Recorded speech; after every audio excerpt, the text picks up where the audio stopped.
Hello, welcome back to Ladies Planet. ഇന്ന് നമ്മൾ ചെയ്യുന്നത് ക്യാരറ്റും മുട്ടയും കൊണ്ട് വളരെ ടേസ്റ്റി ആയിട്ട് ചെയ്തെടുക്കാൻ പറ്റുന്നൊരു സ്വീറ്റാണ് കേട്ടോ. വായിലിട്ടാൽ അലിഞ്ഞു പോകുന്ന അത്രയും സോഫ്റ്റാണ്. നിങ്ങൾക്ക് എന്തായാലും ഇഷ്ടമാവും. നമുക്ക് എങ്ങനെയാണ് ഇത് ഉണ്ടാക്കുന്നത് എന്നുള്ളത് നോക്കാം. വീഡിയോയിലേക്ക് പോണതിൻ്റെ മുൻപായിട്ട് ചാനൽ സബ്സ്ക്രൈബ് ചെയ്യാത്തവർ സബ്സ്ക്രൈബ് ചെയ്ത് സപ്പോർട്ട് ചെയ്യുക. വീഡിയോ ഇഷ്ടപ്പെടുകയാണെങ്കിൽ ആ ലൈക്ക് ബട്ടൺ ഒന്ന് ക്ലിക്ക് ചെയ്യുക. അപ്പോൾ ഇത് ഉണ്ടാക്കാനായിട്ട് ഞാനിവിടെ മീഡിയം സൈസിലുള്ള 2 ക്യാരറ്റ് എടുത്തിട്ടുണ്ട്. അത് തൊലിയൊക്കെ കളഞ്ഞതിന് ശേഷം നല്ല പോലെ ഒന്ന് ഗ്രേറ്റ് ചെയ്തെടുക്കാം. അപ്പോൾ ക്യാരറ്റ് ഞാനിവിടെ നല്ല പോലെ ഗ്രേറ്റ് ചെയ്തെടുത്തിട്ടുണ്ട്. ഇതൊന്ന് അളന്നെടുക്കാം. അപ്പോൾ ഞാനിവിടെ 250 ml കപ്പിന് അളന്നെടുത്തപ്പോൾ 2 കപ്പാണ് കേട്ടോ ക്യാരറ്റ് ഉണ്ടായിരുന്നത്. അപ്പോൾ അതവിടെ മാറ്റി വെച്ചിട്ടുണ്ട്. ഇനി നമുക്ക് ഇതിലേക്ക് ആദ്യം കുറച്ച് നെയ്യ് ചൂടാക്കിയിട്ട് അതിൽ കുറച്ച് അണ്ടിപ്പരിപ്പ് മുന്തിരി ഒന്ന് വറുത്ത് മാറ്റി വെക്കാം. അണ്ടിപ്പരിപ്പിൻ്റെ കളറ് മാറി വരുന്ന സമയത്ത് അത് മാറ്റി വെക്കാം. എന്നിട്ട് കിസ്മിസ് ചേർത്തിട്ട് അതൊന്ന് മൂപ്പിച്ച് മാറ്റി വെക്കാം. ഇനി നമുക്ക് ഈ നെയ്യിലേക്ക് തന്നെ 3 ടേബിൾ സ്പൂൺ റവ ചേർത്ത് കൊടുക്കാം. റവ വറുത്തതോ വറുക്കാത്തതോ എടുക്കാം കേട്ടോ. റവ ചേർത്തിട്ട് നല്ല പോലെ ഒന്ന് ഇളക്കി കൊടുത്തതിന് ശേഷം നമ്മളിവിടെ റെഡിയാക്കി വെച്ചിട്ടുള്ള ക്യാരറ്റില്ലേ അത് ഇതിലേക്ക് ചേർത്ത് കൊടുക്കാം. ക്യാരറ്റ് ചേർത്തിട്ട് ഏകദേശം ഒരു 2 മിനിറ്റോളം നല്ല പോലെ ഒന്ന് ഇളക്കി കൊടുക്കുക. ഈ റവയും ക്യാരറ്റും ഒന്ന് മിക്സായിട്ട് കിട്ടാൻ വേണ്ടിയിട്ട്. എന്നിട്ട് നമുക്കിതിലേക്ക് പഞ്ചസാര ചേർത്ത് കൊടുക്കാം. പഞ്ചസാര നമ്മുടെ ഓരോരുത്തരുടെ മധുരത്തിനനുസരിച്ചിട്ട് ചേർത്ത് കൊടുക്കുക കേട്ടോ. ഞാനിവിടെ ഒരു 4 ടേബിൾ സ്പൂൺ പഞ്ചസാരയാണ് ഇതിലേക്ക് ചേർത്തിട്ടുള്ളത്. പഞ്ചസാര മെൽറ്റ് ആവുന്ന സമയത്ത് നമുക്ക് ഫ്ലെയിം ഓഫ് ചെയ്ത് കൊടുക്കാം. ഈ ക്യാരറ്റിൻ്റെ മിക്സ് നല്ല പോലെ തണുത്ത് വന്നു കഴിഞ്ഞാൽ നമുക്ക് ബാക്കി കാര്യങ്ങൾ ചെയ്യാം. അതിന് വേണ്ടിയിട്ടൊരു ബൗളിലേക്ക് 4 കോഴിമുട്ട പൊട്ടിച്ച് ചേർത്ത് കൊടുക്കാം. ഇതിലേക്ക് 1 ടേബിൾ സ്പൂൺ പഞ്ചസാര ചേർക്കാം. പിന്നെ മധുരം ബാലൻസ് ചെയ്യാൻ ഒരു നുള്ളു ഉപ്പും 2 ടേബിൾ സ്പൂൺ പാലും കൂടെ ചേർത്തിട്ട് നമുക്കിത് നല്ല പോലെ ഒന്ന് മിക്സ് ചെയ്തെടുക്കാം. പാല് നിർബന്ധമൊന്നുമില്ല കേട്ടോ, ഉണ്ടെങ്കിൽ ചേർത്ത് കൊടുക്കുക. ചേർക്കുകയാണെങ്കിൽ നല്ല ടേസ്റ്റ് ഉണ്ടാവും.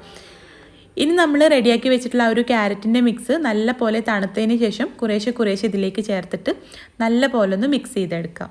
ഇത് ചൂടോടെ കൂടെ തന്നെ ചേർത്താൽ ഈ കോഴിമുട്ട കുക്കായി പോകും കേട്ടോ. അപ്പോൾ നല്ല തണുത്തതിന് ശേഷം തന്നെ ചേർത്ത് കൊടുക്കണം. ഇനി നമുക്കിത് റെഡിയാക്കാം. അപ്പോൾ അതിന് വേണ്ടിയിട്ടൊരു സോസ് പാൻ വെച്ച് ചൂടാക്കിയിട്ട് അതിൽ കുറച്ച് നെയ്യ് പുരട്ടി കൊടുത്തിട്ടുണ്ട്. നെയ്യ് നല്ല പോലെ ചൂടായി വന്നാൽ നമ്മളിവിടെ റെഡിയാക്കി വെച്ചിട്ടുള്ള ആ ഒരു മിക്സ് ഇല്ലേ അത് ഇതിലേക്ക് ഒഴിച്ചു കൊടുക്കാം.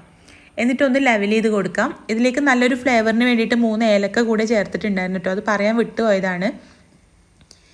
പിന്നെ ഇത് നേരിട്ട് തീൻ്റെ മുകളിൽ വെച്ച് കഴിഞ്ഞാൽ അടിഭാഗം കരിഞ്ഞു പോകാനുള്ള ചാൻസ് ഉണ്ട്. അപ്പോൾ ഒരു തവ വെച്ചിട്ട് അതിൻ്റെ മുകളിലാണ് കേട്ടോ വെച്ച് കൊടുത്തിട്ടുള്ളത്. ഏകദേശം ഒരു 2 മിനിറ്റ് ആകുമ്പോൾ തുറന്നിട്ട് നമ്മൾ നേരത്തെ റെഡിയാക്കി വെച്ചിട്ടുള്ള ആ ഒരു അണ്ടിപ്പരിപ്പ് മുന്തിരി ഇല്ല അത് ഇതിൻ്റെ മുകളിലായിട്ട് ഇട്ട് കൊടുക്കാം. എന്നിട്ടൊരു 15 മിനിറ്റ് വെരി ലോ ഫ്ലെയിമിൽ വെക്കുമ്പോഴേക്കും നമ്മുടെ ഈ ഒരു ക്യാരറ്റ് പോള റെഡി ആയിട്ട് കിട്ടും. കണ്ടോ, നല്ല പോലെ പൊങ്ങി വന്നിട്ടുണ്ട്. ഉൾഭാഗമൊക്കെ വെന്തിട്ടുണ്ടാവും. നമുക്കൊന്ന് ചെക്ക് ചെയ്ത് നോക്കാം. ഒരു കത്തി വെച്ചിട്ടൊന്ന് കുത്തി നോക്കിയിട്ടുണ്ട്. അപ്പോൾ കത്തി ക്ലീൻ ആയിട്ട് തന്നെ കിട്ടിയിട്ടുണ്ട്. അപ്പോൾ നമ്മുടെ ഈ ഒരു പോള ഉൾഭാഗമൊക്കെ നല്ല പോലെ റെഡി ആയിട്ടുണ്ട്. ഇനി നമുക്കിതൊരു പ്ലേറ്റിലേക്ക് മാറ്റാം. കണ്ടോ, അടിഭാഗമൊന്നും കരിഞ്ഞിട്ടില്ല. നല്ല സോഫ്റ്റ് ആയിട്ടുള്ളൊരു പോളയാണ് കേട്ടോ. വായിലിട്ടാൽ അലിഞ്ഞു പോകുന്ന അത്രയും സോഫ്റ്റാണ്. നല്ല ടേസ്റ്റാണ്. അപ്പോൾ നിങ്ങൾ തീർച്ചയായിട്ടും ട്രൈ ചെയ്ത് നോക്കണം. അപ്പോൾ ഇനി നമുക്കിതൊന്ന് കട്ട് ചെയ്തെടുക്കാം. ഇത് നമുക്ക് കേക്കൊക്കെ കട്ട് ചെയ്യുന്ന രീതിയിൽ അങ്ങനെ കോണായിട്ട് വേണമെങ്കിലും കട്ട് ചെയ്യാം, അല്ലെങ്കിൽ ഇതുപോലെ ചെറിയ പീസായിട്ട് അങ്ങനെ വേണമെങ്കിലും ചെയ്തെടുക്കാം കേട്ടോ. നല്ല ചൂടാണ്. ഇത് തണുത്തതിന് ശേഷം പുറത്തെടുക്കുകയാണെങ്കിൽ നമുക്കിത് ഒന്നും പൊട്ടാതെ കിട്ടും. ചൂടോട് കൂടെ ആണെങ്കിൽ പൊട്ടാനുള്ള ചാൻസ് കൂടുതലാണ് കേട്ടോ. കണ്ടോ, നമ്മുടെ ഈ ഒരു പോള റെഡി ആയിട്ടുണ്ട്. അപ്പോൾ ക്യാരറ്റ് പോള നമ്മൾ പലതരത്തിലും ഉണ്ടാക്കാറുണ്ട്. അപ്പോൾ ഈ ഒരു രീതിയിൽ നിങ്ങൾ ട്രൈ ചെയ്തിട്ടില്ലെങ്കിൽ ട്രൈ ചെയ്ത് നോക്കുക. വീഡിയോ ഇഷ്ടമായിട്ടുണ്ടെങ്കിൽ ലൈക്ക് ചെയ്യാനും ഷെയർ ചെയ്യാനും മറക്കരുത്. അപ്പോൾ നമുക്ക് അടുത്ത നല്ലൊരു വീഡിയോ ആയിട്ട് കാണാം. താങ്ക്